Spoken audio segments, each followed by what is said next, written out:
All right, I guess we'll call this meeting to order. I'm Scott Henry, currently chair of the Select Board.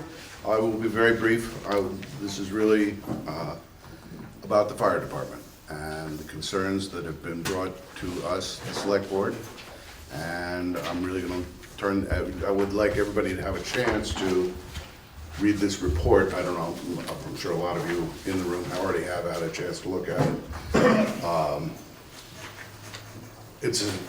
Again, I will let Tom describe the logic and how they came about this.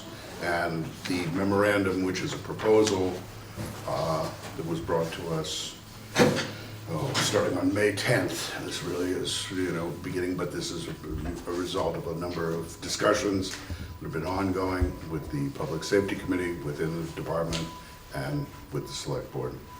So with that being said, the only thing is BCTV is asking when you speak that you identify yourself, as you're going on the public record.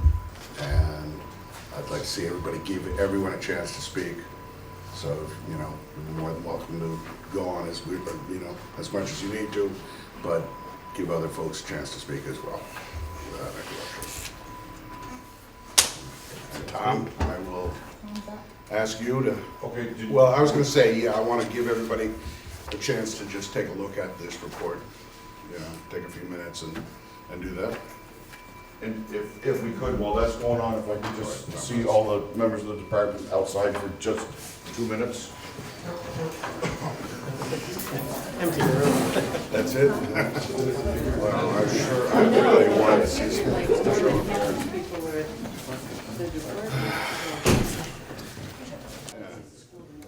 You ready? Yep. Stand. All set. Take center stage. You sit right in there, we don't move.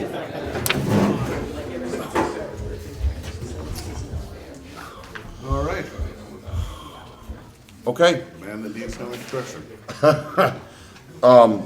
We thank everybody for coming tonight. It's a good thing. What we're here to talk about the first part of it is our staffing issues, and I just want to make a couple things quite clear right from the get-go. I'm the one that is happening to speak tonight about all of this. Everything that we're going to talk about and everything that's on paper that you have is not coming just from me. It's coming from the entire department as a whole.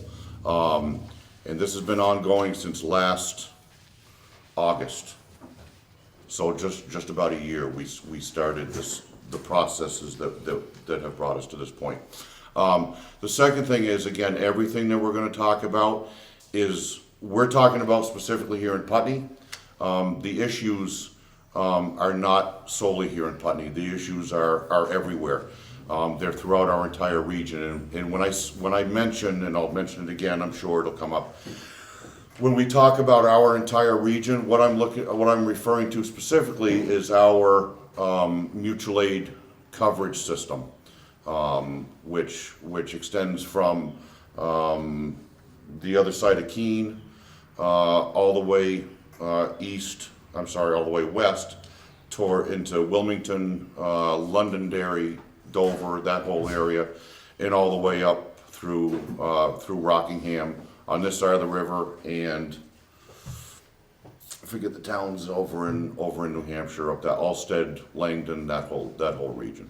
So to put it in a nutshell, the primary issue is this: in today's world, none of the emergency services, whether it be fire, EMS, even law enforcement, but I can't speak to that anywhere near as well as I can the fire and EMS things. We all have significant staffing issues.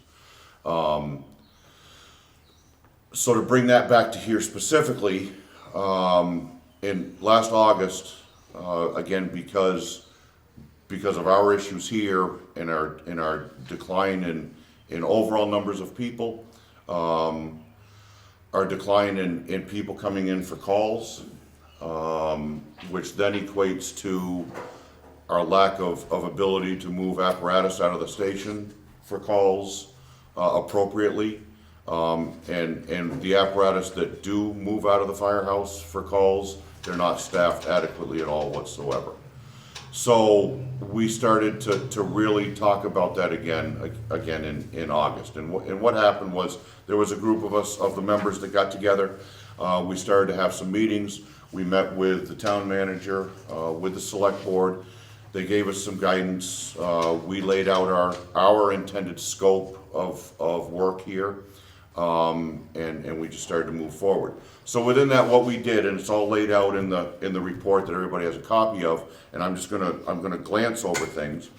What we did is we went, that group of the members looked at what the status of the department was and where we were, so to speak, 20 years ago, 10 years ago, and then today. Today ranging from last August until physically this day. And again, I'll put it in a nutshell. If there are questions, if anyone wants some more specifics on anything, we can certainly answer those questions. 20 years ago, and even a little bit beyond that, the fire chiefs at the time, the members at the time, some community members at those times, even back then were saying, at some point, and I'll use the term a little loosely, the bottom is going to fall out and we're going to have significant issues. It was talked about, it's been batted around here and there in different conversations, both in-house, with the select board, with the town managers. So that was all in play. It was recognized back then here, as well as many other communities, that at some point the local emergency services were going to be in trouble. So more specifically, 20 years ago, in a nutshell again, the department was sitting pretty well. Our call volume then wasn't super dramatic, our calls for service. We had an overall appropriate number, decent number of members.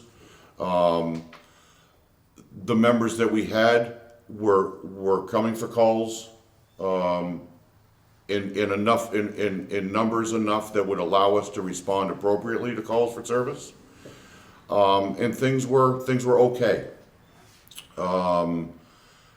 We transitioned to 10 years ago, and we started to notice some changes. Our call volume was increasing, our calls for service were increasing. Overall number of members had decreased slightly, still okay. We were starting to notice that members weren't coming in for calls, which was proving to be problematic. However, when calls were something significant, the folks were there. And again, this is region-wide. This issue isn't just here. And so we're talking about the same types of things occurring in many other communities. So, in back then, our mutual aid system, response system, was still quite strong. So we responded mutual aid a lot, and a lot of times other departments were responding mutual aid into our town to assist us. Again, all those responses were with adequate numbers, pretty decent time frames, response times, so on and so forth. So things were we were still holding on. Over the past 10 years, that's all declined. At present, even though we still have what's considered, in all fairness, a decent number of folks, the folks that we have, times have changed. The folks that we have no longer physically have the time to participate in the training that's required, respond to calls, in requests for service, so on and so forth, which, and obviously our request for service volume has increased fairly decently. So that brings us to what goes on today.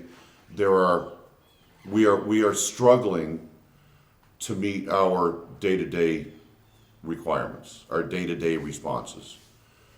Along with that, our responses to major events are not good. They're not appropriate at all whatsoever.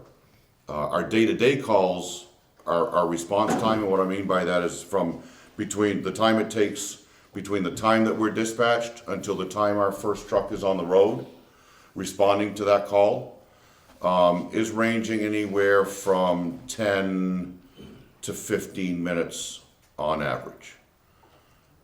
There have been times where that first piece of apparatus hasn't left the station in upwards of 20 to 25 minutes. Along with that comes the issue of that truck that leaves here doesn't have enough people on it. Years ago, our standard was the first engine doesn't leave the firehouse without 4 certified people on it. There have been, that today, that's absolutely impossible. That can't happen. It doesn't happen.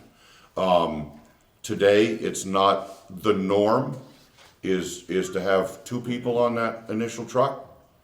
At times, and Eric can attest to this, there has been 1 person responding on that initial engine and nobody else coming in. Now, that to some that might not sound like a big deal. Okay, so you're going somewhere for a fire alarm activation, 1 person goes, it's nothing, we reset the system and we come home. The reality is to us, that's not adequate, that's not realistic, it's not appropriate, it's not safe. So if we transition that in that type of issue to the more dramatic events, the motor vehicle accidents with people injured, people entrapped, fire-related events, actual building fires, where that first engine is leaving here with 2 people on it, and the next truck out it takes another 5 or 10 minutes for that next truck to get out, and that's got 1 person on it. Certainly, that's not adequate, appropriate, or safe. So to boil it all down, our capabilities have decreased dramatically over time. Our level of safety for ourselves and for the citizens has decreased dramatically over time. And at some point we can very easily forecast that, as I refer to pretty loosely, the bottom's going to fall out, and there certainly could be a time that that all matters and negative things occur because of that. To be quite honest and blunt about things, there are times when if someone calls 911 or your fire alarm system activates, you might not see a truck from the town of Putney there. There might be a truck from a different community coming in to cover our call. And some folks might say, yep, that's what mutual aid is for. Nope, that's not what mutual aid is for. Mutual aid is not there to respond into another community to cover that community's initial call. Mutual aid is there, or mutual aid responses are there to go assist another department when things are happening, when there's a significant event going on. So talking about that specifically, what has come about over time is, in today's world, is all of us are calling for more mutual aid a lot sooner from a lot farther away. And what that all means is, again, this is a system-wide, a region-wide issue. None of us have enough people. Some of us, it's happened here. Some of us, depending upon the situation at the time, some of us actually have to turn down a mutual aid call. It's happened here over the last several months, it's happened here 3 times, where we don't have enough staffing to send a truck mutual aid to another community, and we have to turn the call down. We're not going. So what that forces that host town to do is call for more mutual aid, which is gonna be coming from farther away. And again, nobody has people enough, so that mutual aid that's coming into those towns, those trucks don't have enough people on them. Those trucks might be showing up with 1 or 2 people on them. And it happens every single day. Somewhere throughout our system, that's happening every single day. Just today alone, a community not too awfully far from us had a couple calls today. One was a medical call, the other was a motor vehicle accident. That department did not respond. Did not get anybody or any apparatus on the road to respond to that call. Other departments had to go in, after several minutes, had to go in and cover those calls. So in a nutshell, that's where we came from, that's where we're at operationally. So the next step was for us to really look at why are we in this predicament? Well, certainly everybody in our, and again, all the departments in our region, everybody can attest to the fact that volunteerism is a dying breed. It's not happening anymore. We don't have people knocking down the doors to come here. Those that a significant number, speaking solely for here, that have come in, we talk with them, we explain to them what our situation is, we explain to them our call volume, training requirements, everything that we do. And a number of folks say, I'm sorry, I had no idea that this type of time commitment is required. And they say, we wish we could help, but we just simply can't. Others honestly give it a shot, and then they might, most of them, not most, a number of them end up not being able to be here because they don't have the time. Of the members that we do have, overwhelmingly, the issue is just that, lack of time. And some folks might say, I say on occasion, people don't have time at 2 o'clock in the morning when we're going to a house fire or a fire alarm or whatever the situation might be. And then when the question is asked, the answers are perfectly legitimate. A number of different situations come about. I have to get up to go to work at 4 in the morning. So between 10 o'clock, from 10 o'clock the night before until 4 o'clock in the morning, I can't come in for anything. It's not gonna happen. Some people are working 2 and 3 jobs. Some folks are home with their children all night while their spouse works. Some folks are single parents and they have children at home and they can't leave. The list goes on and on and on. Family events take priority. Families are not anywhere near as willing to sacrifice their wife or their husband's time. So family events take priority. Children's birthdays take priority. Holidays take priority. Everything else in everybody's general everyday life takes priority. And we firmly believe, all of us in the department firmly believe, there's no finger pointing to go on here. There's no blame to go on here. It just is, the facts are the facts. That's the way things are. Again, not just here, but everywhere. And we've got to come up with some solutions. So I'll hold up there and see if there are any questions up to that point. And with regard to your, Lawrence O'Neill, with regard to your mutual aid requests, are they generally for personnel as opposed to equipment? It all depends on the circumstances. Most of the time, it's for both. We need personnel, we need apparatus. And certainly, if, with the significant hazards that we have here in town, all of our mutual aid requests are based off what we call run cards. So they're predetermined running orders, dispatching orders, for towns coming in, other departments coming into town. If you were to compare our run cards with those of many other departments, we run with pretty heavy run cards, meaning we bring a lot of apparatus into town very quickly. The reason for that is, number one, honestly, we never know day to day, hour to hour, what apparatus we're gonna be able to get out of here, number one. Number two, we don't know what the staffing levels of those apparatus are gonna be. And number three, we don't know what circumstances other departments are in at those given times, what they're gonna be able to send us, and how many people. So our run cards are quite heavy compared to a lot of them.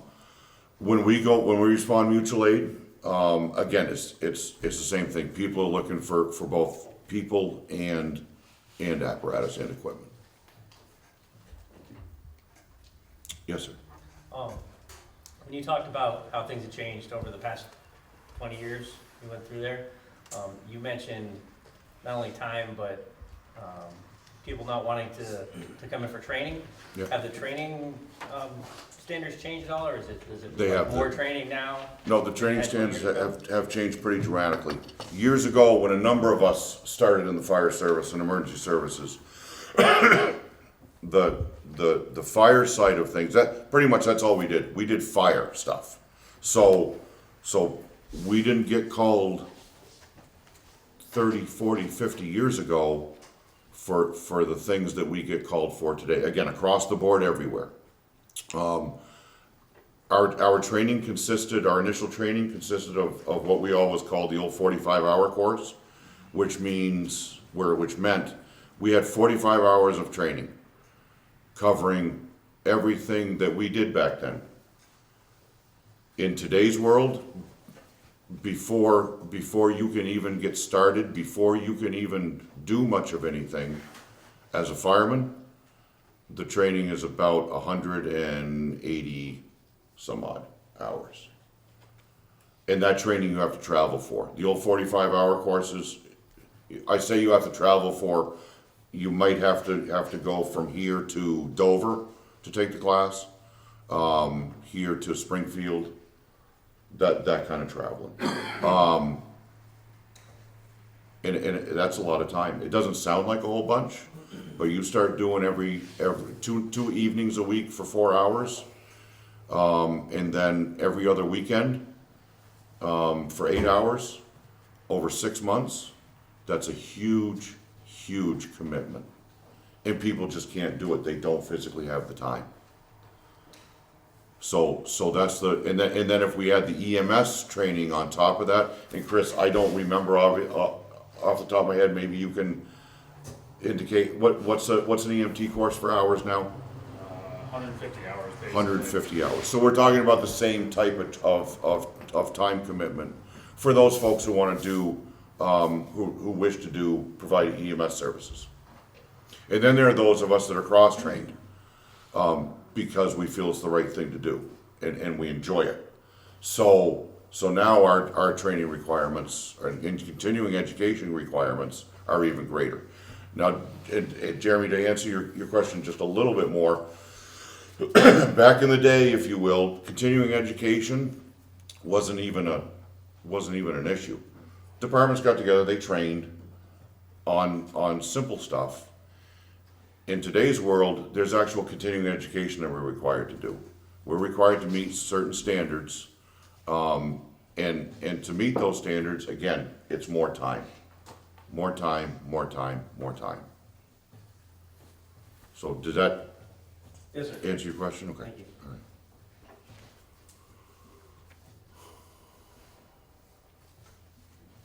Okay, so, as a department, again, we all put this information together, we all scanned it, rescanned it, read it, deciphered it, broke it down, looked for some more information, so on and so forth. When it was all said and done, that's what brought about this report. We met with the select board, we met with the town manager, talked about things, they gave us a little bit more guidance, we went back to the drawing board a little bit more, finally got this finalized, made a final presentation to the select board, and they requested specifically a proposal as to what we're gonna do. What are we gonna collectively do, all of us, to make this better? So we came back to the drawing board one more time. The same group within the department got together, we sat around the table and we just started throwing out ideas. What are we, with input from all the members as to what they thought might work, might not work. What we came up with was, or is, there it is. Everybody's got a copy of the memorandum that we provided to the select board. What everybody seemed to think would be appropriate, the best starting point, if you will. And some of the members have said very plainly, this will help them to respond to calls. There are others that said, I don't know if it will or not. But what we came up with was, for a proposal, was to actually start paying our folks, your fire department members, for the time that they spend on calls, on responses only. And we felt it was appropriate to break that pay down into a pay scale, which is laid out, ranging from $13.50 an hour to $15 an hour, based upon an individual's certification levels and rank. So that's what's brought us here tonight. With when we presented it to the select board and the town manager, they understood it. They understand where we're coming from. They understand very clearly the different things that have got us here. They understand the constraints on our members and what it means in the big picture. And they seem to appreciate that we came to this as a legitimate starting point. Now, the goal with this is twofold, and actually ahead of that, there are a number of our members that feel because of what we do, because of the services that we provide, we've gone way beyond this being some sort of a hobby for folks. We've gone way beyond this being a neighbor helping neighbor scenario, and this is a job. I think there are folks in this room that can attest, aside from our members, can attest to the services that we provide on a consistent basis, because we've provided those services to them several times under different circumstances. And a number of the members here feel that the time is now that they start to be compensated for what they do, because it's not a hobby anymore. Our goals with this are twofold. Number one is to allow members, their families, significant others, so on and so forth, to sacrifice their time to respond to calls for service. The other side of that coin is we hope that we will actually be able to attract additional members into the department.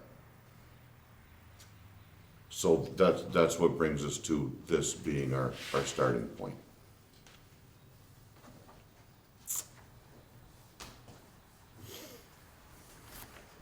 Jerry. First of all, I want to thank Tom, the members of the department, and the select board and town manager for bringing this forward to the town. to the people in the town. I think that this is something that has been festering for an awful long time. I also think that I'm worried about the volunteers getting totally burnt out and not being able to do it anymore. It's just, I mean, I'm one of these people that just love to listen to the scanner because years ago, decades ago, centuries ago, I was a firefighter. And I mean, I find it sometimes hard to believe the amount of hours per week that members of the department are putting in, both on the fire calls and the medical calls. I also think that the people in town, whether or not they realize it, they have come because of the great service that the department provides. There is a level of service that the taxpayers and the residents of this town have. And I think that, if that system crashes and goes away, it's not gonna be, it's gonna be a very bad, or it's gonna be a situation where somebody's not gonna get the service that they need, and I know nobody in town wants to see that. So I think that, again, in my opinion, very well thought out memo, a very good, at least a good short-term solution to the problem. And, again, I just, I think it's good that somebody wants to do something about it. And I'm glad, Jerry, you brought up people becoming burned out. I'll throw some numbers out there, just so that everybody has the same understanding of things that all of our members do and the select board does, as well as the town manager. For the last several years, we've been averaging anywhere between 450 and 500 requests for service, ranging across the board. And I'm sure a number of folks here listen to their scanners and so on, and they're aware of what those calls for service are, ranging from EMS calls, just like everywhere else.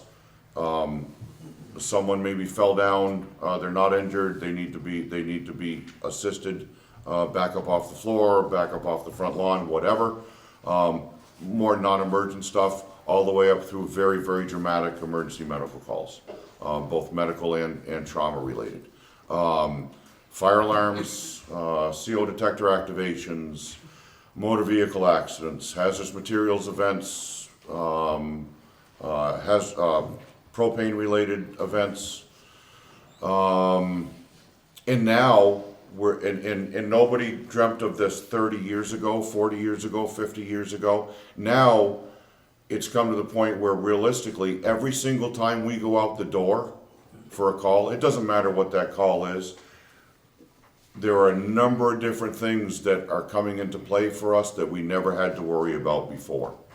One of the big things in today's world is the existence of fentanyl and carfentanil. A lot is coming about with regard to how we respond to those events, how we recognize it, how we deal with those. That type of stuff we never had to worry about 20 and 30 years ago. It seems as though in today's world, everybody you come in contact with has a weapon, whether it be a knife, a machete, a firearm.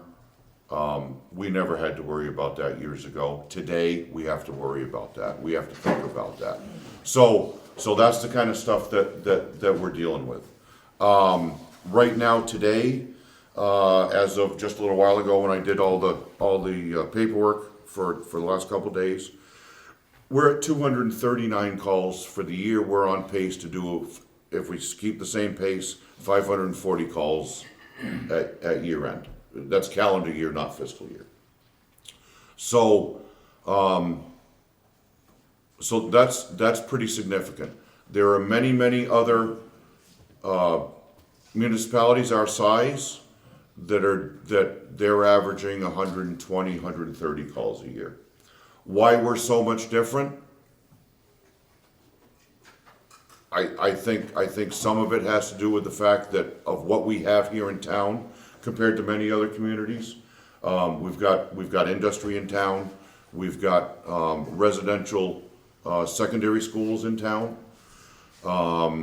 We've got the interstate, we've got the railroad, we've got this, that, and the other thing. We have a tremendous number of apartment buildings in town. And along with that come requests for service. So, as far as our members, as of this afternoon are concerned, we've got 25 members. 6 of them are on leave for various reasons. So they're out of the picture. Of the total of 20, no, I'm sorry, of the remaining folks, 8 of those folks are eligible to and respond to fire motor vehicle accident events only. 5 respond to EMS events only, and 6 of us are cross-trained to respond to both types of events. Again, of those folks, and all of our members are very well aware of this information.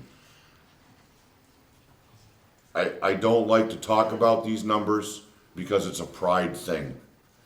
And our numbers, to be quite blunt, they suck.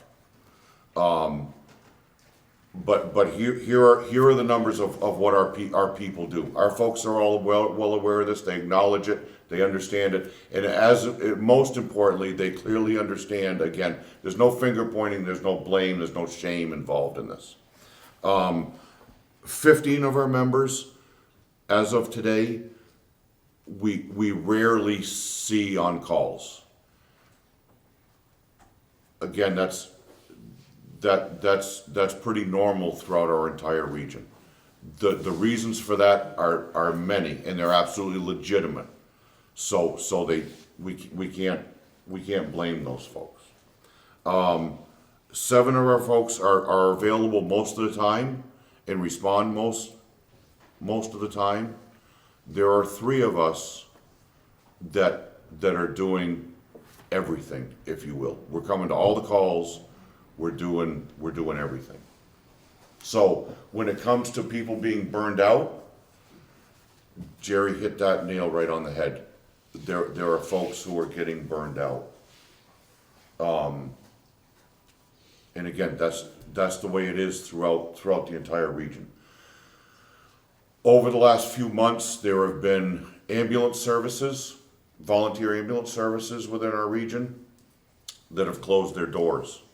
They're no longer responding to calls because they don't have people. There have been fire departments, just as recently as 2 weeks ago, a local fire department in our immediate area stopped responding to calls, and they will not respond to calls again because they don't have people. So though I wanna think very, very positive about things, and I hope that doesn't occur anymore within our entire region. Reality is plainly indicating in forecasting that will continue to happen. So again, that's what brought us to, yes, Eva. Well, Eva Munden, I agree with Jerry, and I think most of us realize we're eventually headed to a paid department. This is a beginning, and I think this is modest, and I would like to see us just move ahead with it. I don't know what the opposition is, but I think this seems pretty mild in terms of the situation, yeah. And I just want to make one other point too. I'm not into putting information across as some sort of a scare tactic. That's not what any of this is about. As a matter of fact, at one of our select board meetings, one of the select board members asked me a 2-part question. The first part was, what is your worst case scenario as the fire department? And number 2, can you handle it?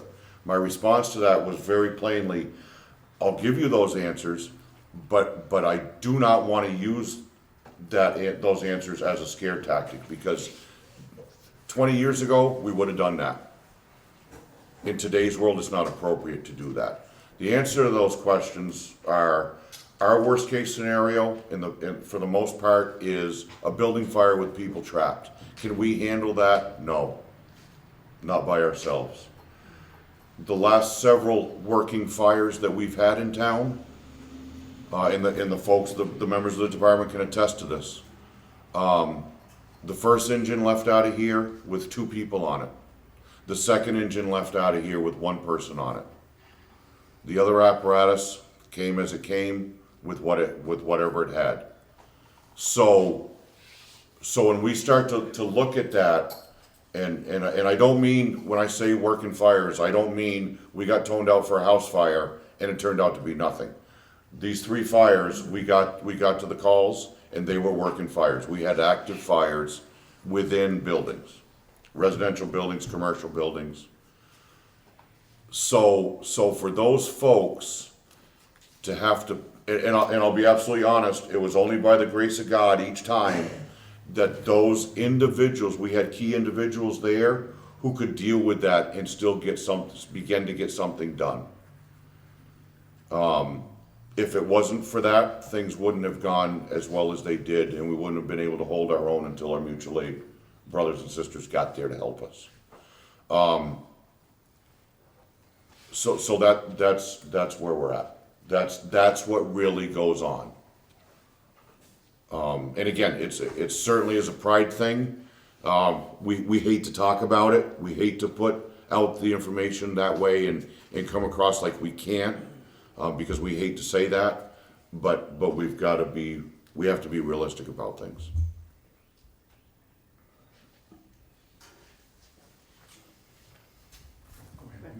Yes, ma'am. Wendy Wilson, I wonder if you could tell me or tell us what percentage of those 500 plus calls are from any of the private schools? Yep, I can. And if that's been taken into consideration, that they might be paying for those calls in the future, or how that will be covered? There we go. I can give you some of that information. Sure, yeah. Pertaining only to Landmark College, and I want to be very plain about the reason for that. 12, 13 years ago-ish, when we started talking about building a new firehouse, there was some emphasis placed upon funding for that coming from the private schools in town, the secondary schools. The reason for that was, at that time, those schools essentially didn't pay the town anything for any services. The big one, if you will, was always Landmark College. So within our database, within our computer database, I'm able to go in and manipulate things so I can pull out reports by response zones. So when we started to do that, we only pulled out Landmark College. But I can give you some overall statistics, percentages, and then provide some more explanation. So overall, we operate with 4 response zones: the village zone, north zone, east and west. So our village zone for the last year, we responded into the village 34% of the time.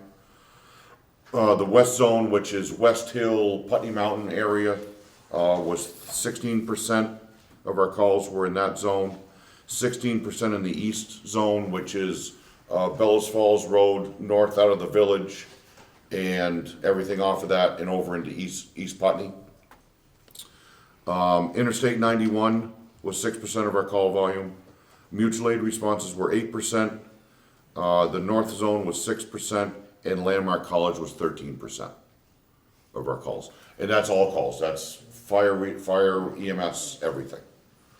The Putney School is in our west zone. I can't tell you a percentage of time that of events that we responded to at the Putney School.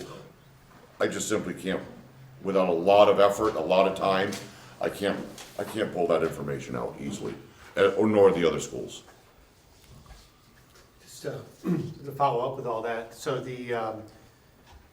and Landmark and some other schools, they help with the bond currently payment, right? The last time that I negotiated with the schools, I negotiated enough to cover the bond payment for the fire station, and then I added like a 3% to help cover some of the costs in the budget itself. So when I first started 5 years ago, they were paying enough just to cover the bond, so I started to creep it up a little bit to try to get some coverage just for our general expenses. I think Landmark, I don't know if these are the exact numbers, I can't remember. I think Landmark's like at 32,500. I think the Putney School is like 23,000, and then 3,015. I can't remember. The smaller schools are it's pretty insignificant, but they do help pay a little bit. So I think I think we're on a 3-year cycle with that. So we'll probably have another couple years in that. I think I'd have to look at Landmarks, but I think I stepped there, like every year it went up a little bit. The other schools are on an even amount for the 4 or 5 years that we do it with them. And what is the budget, fire department budget? Total? Annual? Total? Mm-hmm. Off the top of my head, I can't answer that. I can look it up quickly. It'd just be to. interesting to know, if there's 13% of the calls, how much of the budget is the 36, the 35,000? Well, the bond payment's not in the fire department budget though. Oh, that's what you were looking for? Yeah, that's- I guess that's- I'm sorry. It's not, it's part of our general, Okay, that's right. our debt, capital debt Okay. section, so that all of those are not in there. I mean, I'm just curious. Yeah. I mean, we could take the total of the fire department and add the bond in there and then do that percentage, but it's just, if you look at the report, you're gonna have to add those together. It'd just be interesting to see if it was a disproportionate amount, Yeah. Bert, Yeah, Bert Wilkins. Cynthia, I didn't quite catch all that. Is the 32,000 on the bond, does, or the 32,000, do you know how much of that is going to the bond? Is that what the question was? Well, I think his question was, how much of the 32 pay, like what percentage of the entire budget does that pay? Right, okay. The bond payment right now is like 59,000 a year. But the 32,000 that Landmark is paying would cover how much of the bond and how much for the fire department? Well, that's what I said. That's, You have is to that, add that's that. what you were That trying was to the find question, out? I yeah. thought, okay. Well, Cynthia, you said 3% over the bond, so it would be 3%. It's Yeah, not much of the budget really in the end. It's No, it's, It's probably 1.5, yeah, not maybe much. 2%. You're right, yeah. Just Lawrence O'Neill again, just a kind of a reflection. We have a number of institutions and properties within the town, the colleges, the private secondary schools, that are basically tax exempt. We have forgiven them their property taxes. We haven't forgiven, all right, so we better get this one Yeah. really straight. Phrase it correctly then Okay. for me, go ahead. So, the K through 12 schools, there are statutes that govern them to be tax exempt based on some criteria that we don't vote on. The town does not vote on that. That's a state mandate. That's a state. The college, which is Landmark, so that's the only higher education college, there are statutes related to that, and the town did vote to exempt that property. I can't remember the year, 82, I can't remember. And now as they purchase more property, that's why you're seeing them come to town meeting every so often asking for an exemption. So the college does have to ask. It has to meet criteria first of whether it should even qualify, and then they have to come to the town and petition the board to put it on, or maybe not petition, but ask them to put it on the warning. So, Okay, what I was so looking. we don't have the ability to say really yes or no to the K through 12. Right, okay, but yet those institutions, K through 12, whatever they are, whatever those tax exempt properties are still drawing upon the municipal services that the taxpayers of the town are Yeah. paying for. Fire, EMS, police, our new contract with the Wyndham County Sheriff, they're still drawing on that, for which they're basically paying nothing. Is that, You can should I? come to the contract negotiation. Well, I'm meeting. just That's what I- trying, yes, I'm that- trying to get it clear. And Yeah, just that's understand, exactly these people are your- only taking, they are not giving. I don't wanna say that. I don't wanna say that because they are giving something, and we do have to recognize there is a value to them being here. That I understand. an economic value, which is really one of the questions that we have been asking the schools kind of to help us gather that data, because, you know, they're purchasing houses, they're buying things here. It's really hard for them to provide data on how much of an economic value they do bring to the town. So you can't, it's not an exact number, Okay. but I don't wanna say they're not property But taxes. they're not paying formally the way the rest of the town Exactly. is. Except for So- the public schools. I mean, like K through 8 school, all those kids' families are taxpayers. Right. So essentially, you know, Well, but then. not all. on that. That's not exactly true, because there are a number of families that live at the Putney School who send their children True. to the central school, and no one pays taxes on that. So they get essentially a free education for 9 years. I'm sorry, Lawrence, I mean, I have no qualms with remunerating the staff. I think that's only appropriate if we're asking people to step away from their jobs, et cetera. People that are sole proprietors, whatever you're doing, I think there should be something, you should get something out of this. My concern is the funding source, whether it's looking at some of these institutions that we have that are by statute, tax exempt or whatever, or if we go to some, if you think back, fire departments in the many years back, were first funded by insurance companies that you insured the business against fire, and then the insurance company paid for the fire department to keep that business from burning down. So do you go to an insurance type model? Do you go to a model that, like Rescue Inc. does, with some sort of subscription model or something like that for the funding source, so that the load is spread evenly among the people that are receiving the services? Because I don't think that it's appropriate to ask the taxpayers of the town to shoulder the entire burden, because this donation that the secondary schools and the collegiate level schools make is covering the bond on the building, et cetera, but they're still drawing on the services. You know, and it's like, what's that funding model going to look like? Yes, this is not a huge amount of money this year, you know, what we're looking at here, but I think as time goes on, and as Eva has said, it's a starting point, and I think it's going to become something that's going to roll and we forward. recognize that, and the fire department's intention is to work with the select board and the town manager as we move forward, because once this issue is settled, one way or another, our work isn't done. Right. We still have to continue to do every single thing we possibly can to draw more people in here. Along with that, we certainly intend to work with the town manager and the select board to come up with some additional options for revenue. Some options have been laid on the table already, just in a quick conversation. Certainly, I hope that we'll go back collectively and look at those a little bit more. And since then, back in May, some other options or ideas have come about.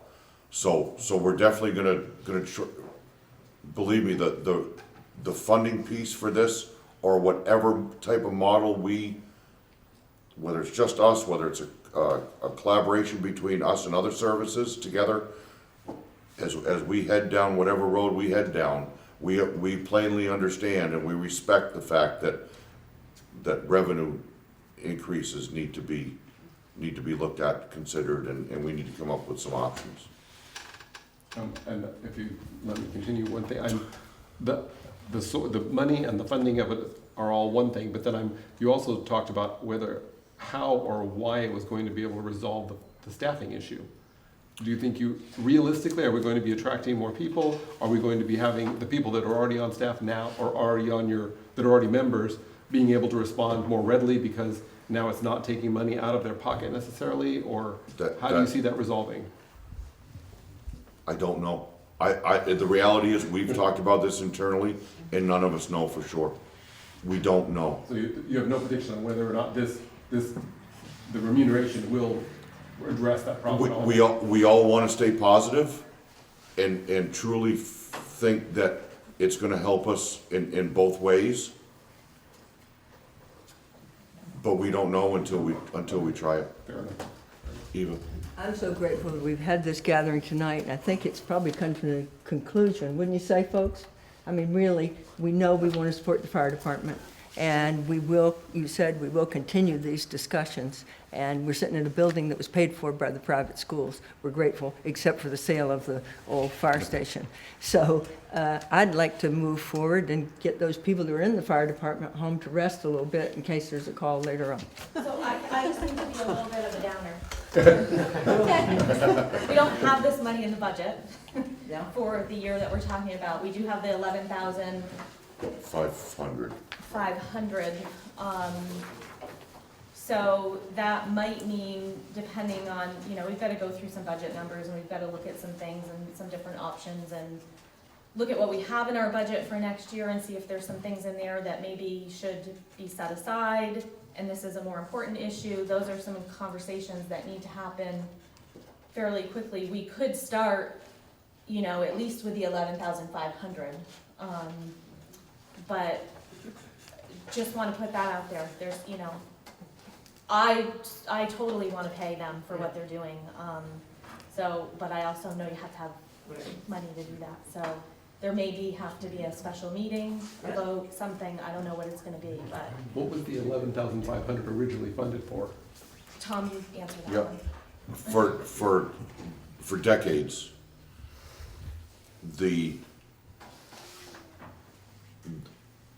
it's at face value, it's $6 an hour, that $6 an hour per person per response hour that the fire department invoices the town for.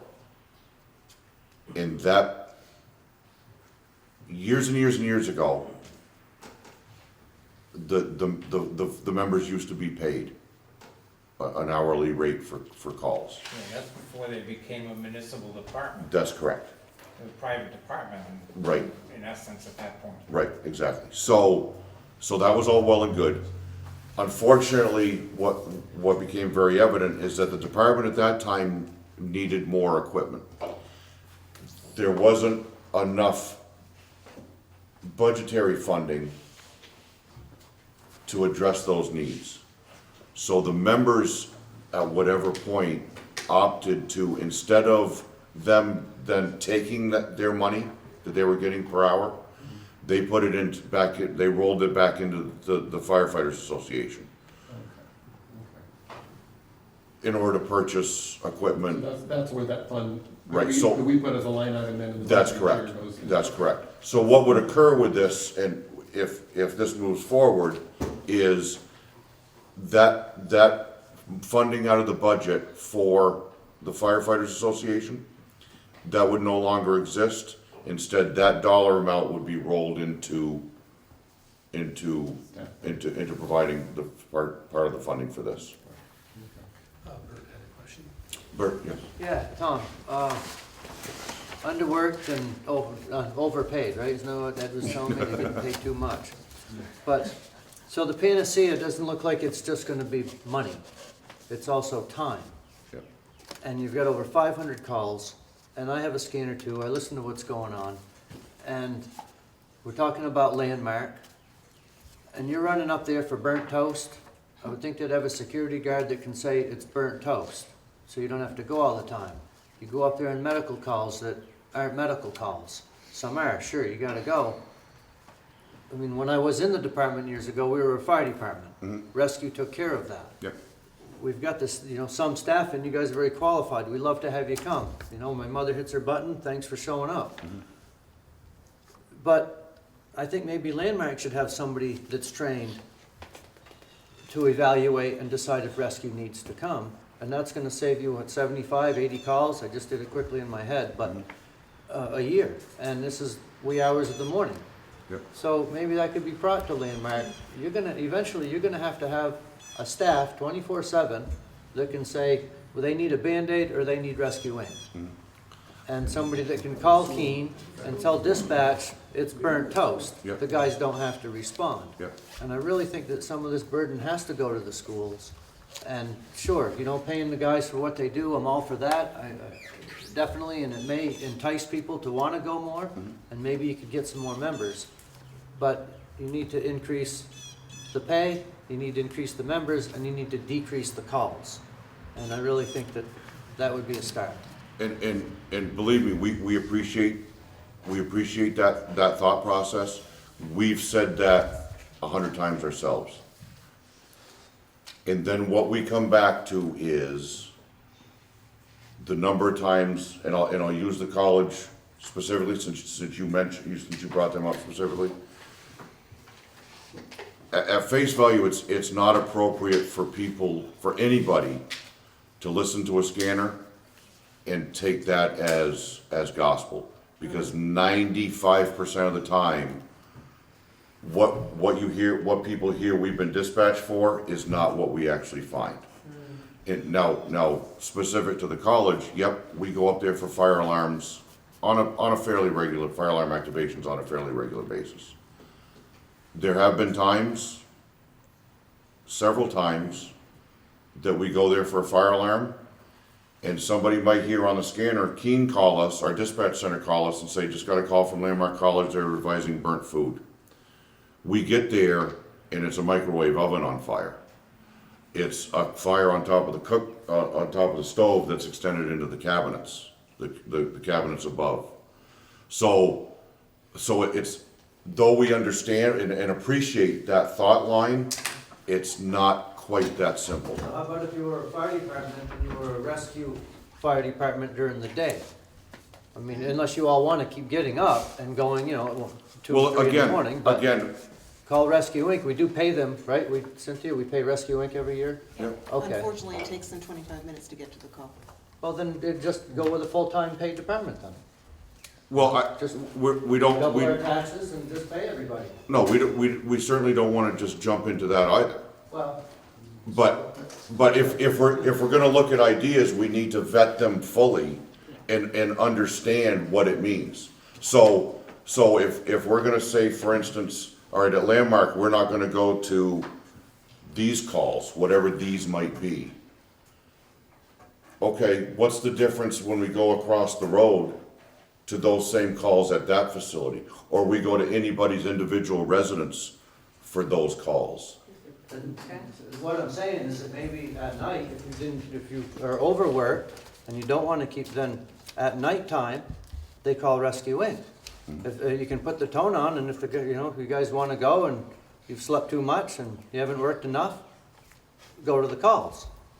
I guess that in reality, this would need a lot more discussion and looked at from a lot of I was different. just trying to take away, some of the, Right, say you're overworked, then don't Yeah. do the rescue calls at night. And I think the reduction of calls is something that's needed, but I wonder if we would be able to incentivize these institutions, whether it's the Putney School or the college or whatever, to reduce their calls by saying, yes, we'll come out on every call. However, it will cost you X number of dollars for X number of people to show up. I think they would put in place some sort of system to screen, do we really need Right. Putney Now- Fire to show up at, Right, now- at whatever it's going to cost us every time for burnt toast? Yeah, now, in all fairness, if we were to look at the Putney School, we did, and Mark, you were involved in this heavily at the time, we did a lot of fire prevention work with them. We were going up there all the time for a number of different things. And we actually sat with them and we did a lot of work with them. We involved the state fire marshal in all of our discussions. And they were able to take a lot of steps in order to decrease the number of calls up there. At the college, and I didn't, but I could go back and pull up some different years along the way previously. And we will see. Actually, if somebody wants actual raw numbers, I can provide them very, very quickly tonight. But our call volume to the college has diminished dramatically.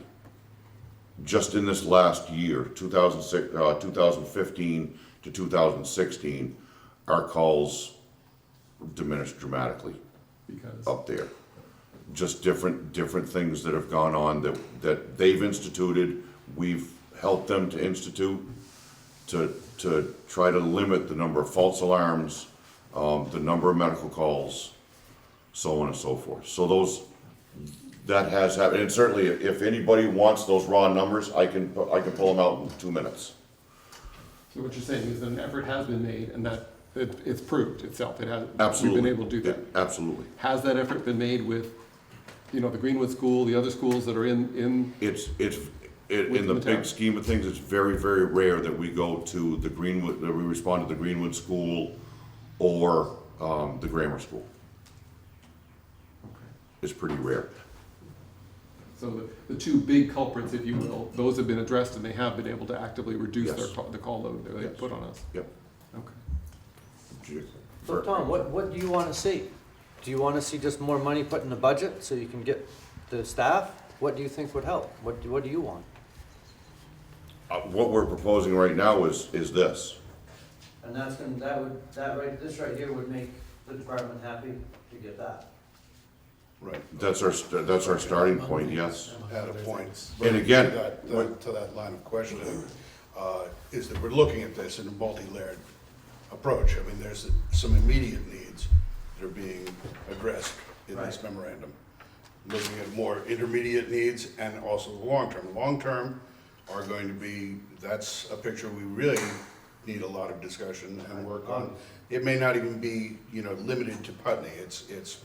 This becomes an issue statewide, region-wide, and maybe those solutions are findable within that, but that's something, as you know, does not happen immediately. That's why it's in the long-term planning stage of it. Is there any state or federal money available for the long-term plan? Has that been looked into? Again, In my head, no, but I haven't found any.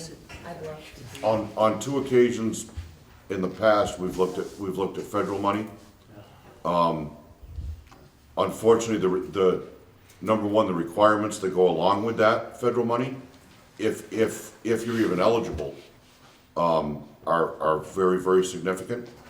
And each time we looked at it, we've looked into it, we found that we weren't even eligible because for a community this size, that they don't even recognize a community this size. So in order to meet the requirements that they have set in place, essentially we would have 13 people full-time here. That would be our starting point, and that's absolutely ridiculous. That doesn't even make sense. As far as the state funding goes, that idea has been tossed around by other departments. And it certainly would be my wish to have a legitimate talk with our legislators. Yeah, I was just And gonna say, I say- think that's, so to answer your question about what do you want, Tom, I think that the way I'm seeing it is that this was a collaborative discussion of what might help right now. And with the members that we have, and the last thing we wanna do is lose the members that we have, we're having trouble getting more. So if this is what they're saying might help ease it up right now, but then talk about some other things, what can we do on the EMS side to try to alleviate some of the EMS calls.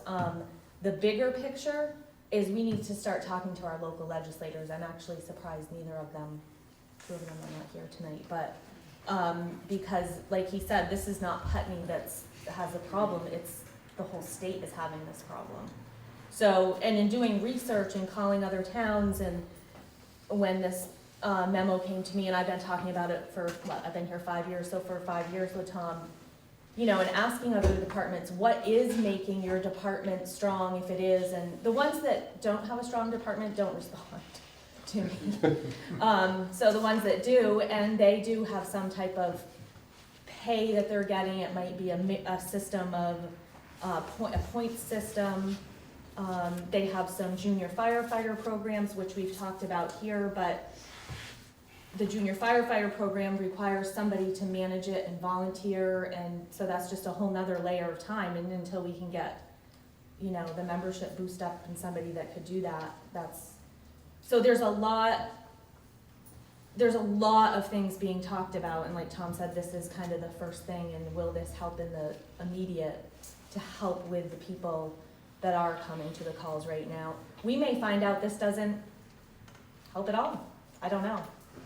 But I think that, as far as I'm concerned, I think we owe it to them to try right now and then see what happens.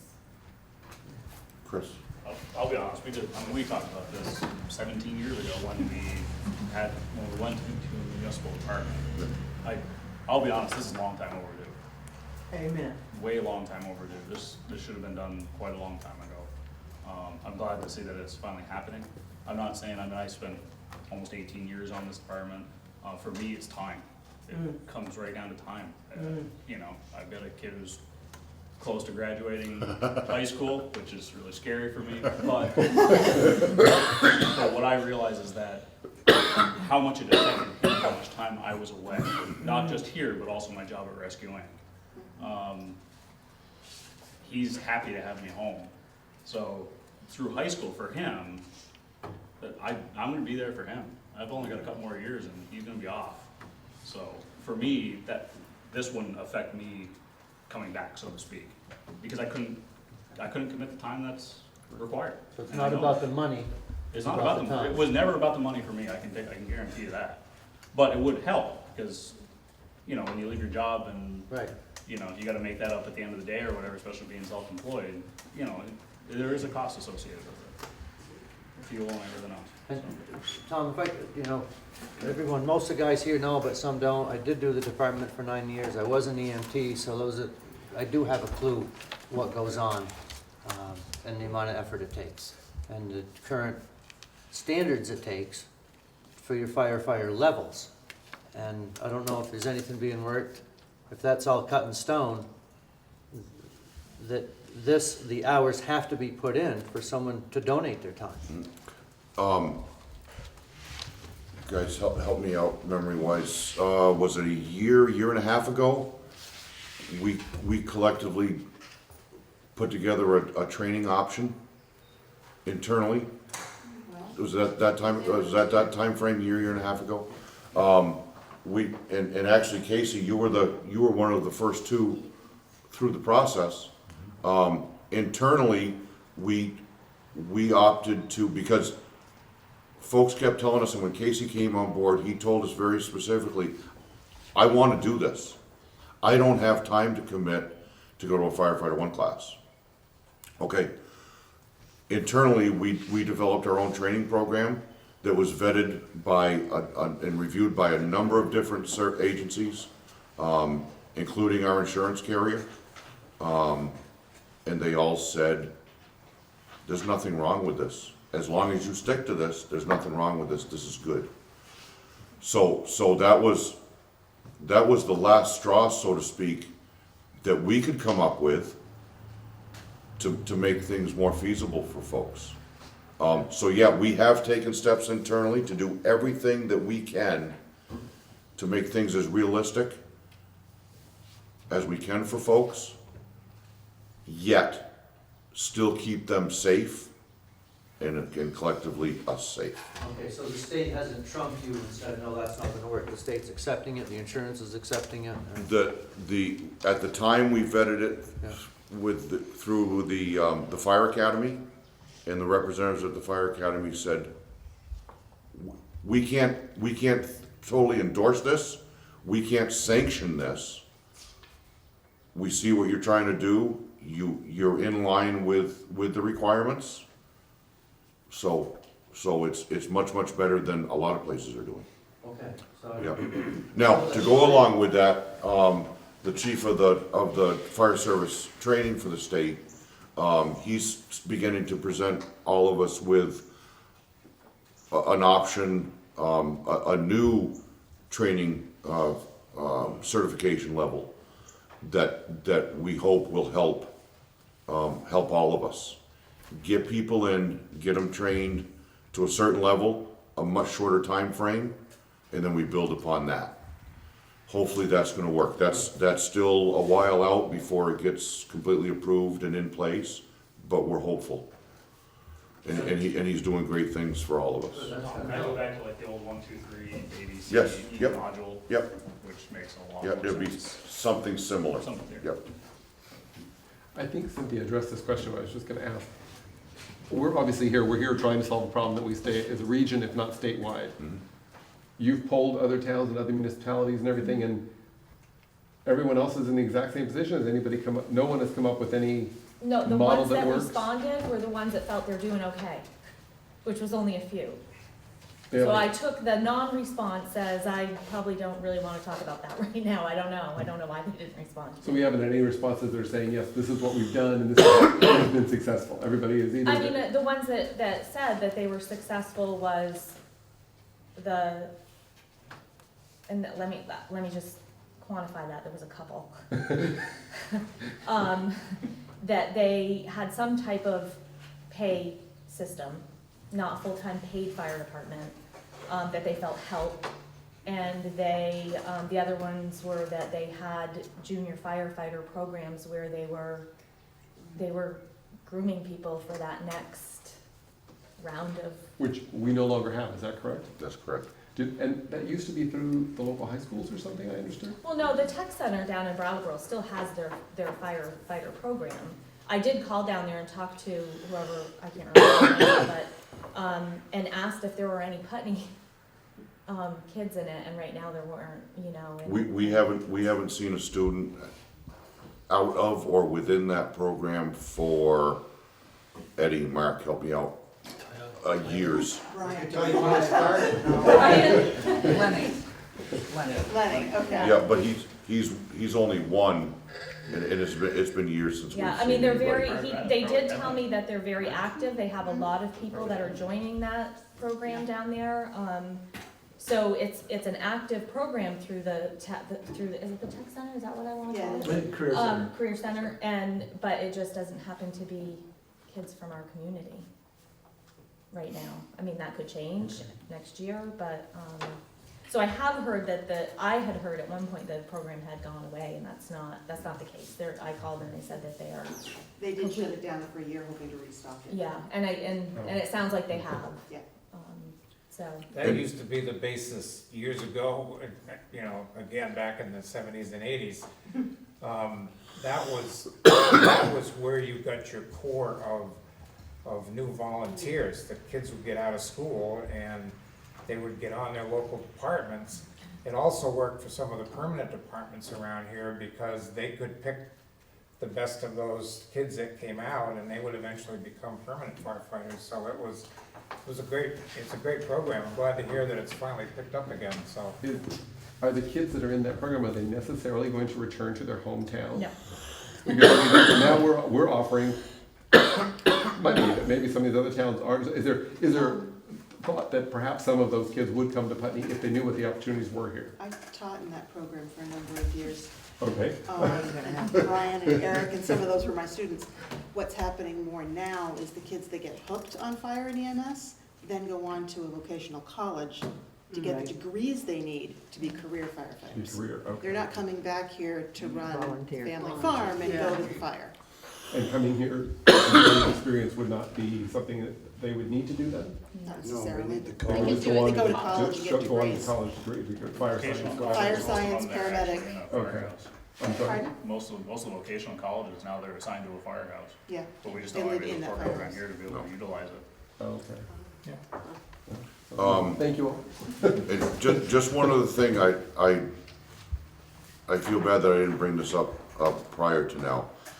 I just want everybody to know, that daytimes during the week, this department would already have folded if it wasn't for the highway department. On the highway department, well now, as of this afternoon, there are 4 employees. Of the highway department, there are members here. And they keep us going during Monday through Friday during the daytimes. Because the town releases them and they're available. That's right, yep. In those few structural fires that I talked about earlier in the evening, those were during the day. And with the exception of, well, myself, I shouldn't really be counted. but with the exception of one other member, the guys from the highway department were the guys that carried us on that. So it's certainly out, the relationship between the fire department and the highway department is certainly, and Brian can attest to this, I think, the best that it's ever been. We're helping each other all the time, just about every day. And certainly that we appreciate, and the citizens should certainly appreciate the fact that, the town allows the highway department, members of the department to come for calls.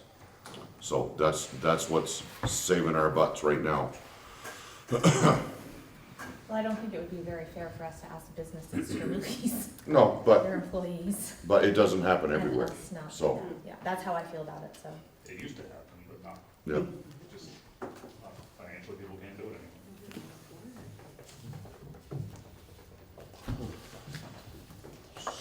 That's it for me. Okay. I would like to thank you all for coming. I was really hoping for a bigger turnout. This is a very critical situation that we're presented with, and I just want to assure you all that this is on the front page of our work from now until we at least see some daylight as the select board. And I would encourage you to attend meetings, speak to your local representatives, and keep prodding us along as well. Thank you. Right? I guess that's